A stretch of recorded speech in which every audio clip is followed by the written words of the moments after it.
नमस्कार सगळ्यांना. सकाळी उठल्यानंतर आवळ्याची तयारी, देवपूजा करत होते. माझा मुलगा उठला आणि त्याने टी व्ही लावल्यानंतर म्हणलं अगं अजितदादा गेले, तर म्हटलं नाही रे काहीतरी खोटं असेल. मग आवळा पुसत मी आवळे पुसत टी व्ही लावल्यानंतर खरंच बातमी होते.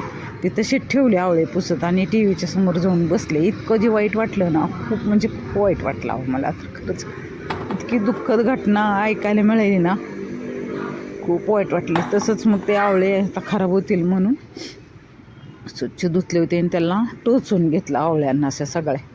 खूप उशीर लागला, दिवसभर मी आज बातम्याच ऐकत होते आणि टोचून घेतल्यानंतर खराब बी होतील म्हटलं आता करावं म्हणून सगळ्या आवळ्यांना असं टोचून घेतल्यानंतर तरी पण बातम्याच बघत होते मी दिवसभर. कारण आधी तर आवळे मिळत नाहीत.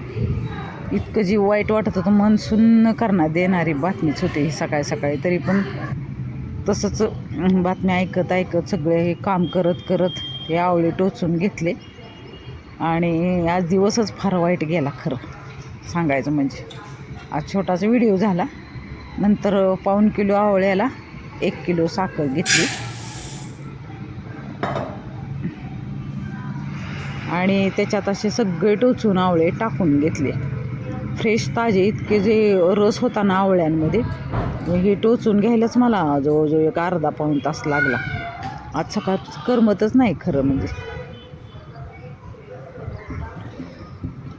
असं सगळं काम बघत थोडी टी व्ही बघत थोडं हे करत असे सगळे आवळे टोचून घेतले आणि जे थोडं इकडं जा थोडं तिकडं जा बातम्याच ऐकत असं करून घेतलं. आणि गॅसवर सगळे आवळे टोचून झाल्यानंतर बारीक गॅसवर आवळे मुरत ठेवले. असं इतका जे कंटाळा आलता आणि मन पण असं उदास झालं होतं अजितदादा गेले म्हटल्यानंतर.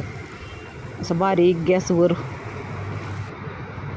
असा पूर्ण न पाणी ओतता असा साखर बारीक गॅसवर सगळी वितळून घेतली.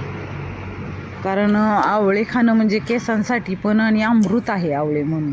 मग करायला घेतल्यानंतर ही बातमी कळल्यानंतर मन उदास होतच मी आवळ्याचं आज केलं मोर आवळा.